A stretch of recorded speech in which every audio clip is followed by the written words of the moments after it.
जय श्री कृष्ण। प्रारंभ में अर्जुन ने निश्चय किया था कि वह कुरुक्षेत्र के युद्ध में नहीं लड़ेगा। यह उसका निर्णय था। अर्जुन ने भगवान से कहा कि वह अपने ही संबंधियों को मारकर राज्य का भोग नहीं करना चाहता। यह निर्णय शरीर पर आधारित था, क्योंकि वह अपने आप को शरीर मान रहा था और अपने भाइयों, भतीजों, सालों, पितामहों आदि को अपने शारीरिक संबंध या विस्तार के रूप में ले रहा था।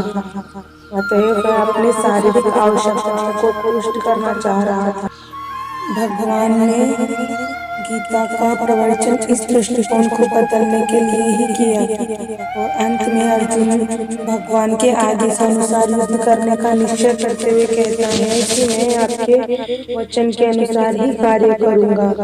इस संसार में मनुष्य बिल्लियों तथा कुत्तों के समान लड़ने के लिए नहीं है। मनुष्य को मनुष्य जीवन की महत्ता समझ कर सामान्य पशुओं की भांति आचरण करना बंद कर देना चाहिए। मनुष्य को अपने जीवन के उद्देश्य को समझना चाहिए और इसका निर्देश वैदिक ग्रंथों में भी दिया गया है, जिसका सार भगवत गीता में मिलता है। वैदिक ग्रंथ मनुष्यों के लिए है, पशुओं के लिए नहीं।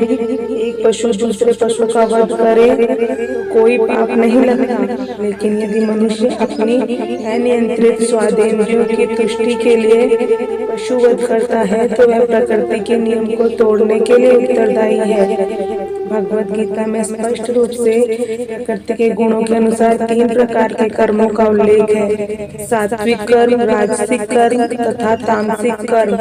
इस प्रकार आहार के भी 3 भेद हैं: सात्विक आहार, राजसिक आहार तथा तामसिक आहार।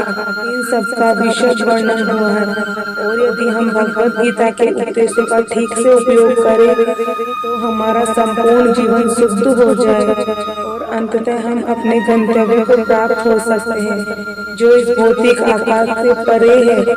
यह गंतव्य सनातन आकाश है, यह नित्य चिन्मय आकाश कहलाता है। इस संसार में हम पाते हैं कि प्रत्येक पदार्थ क्षणिक है।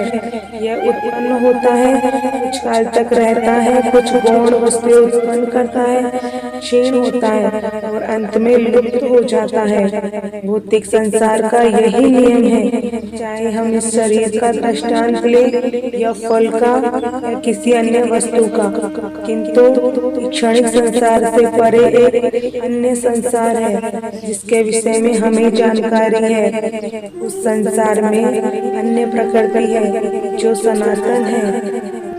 जय श्री कृष्ण। राधे राधे।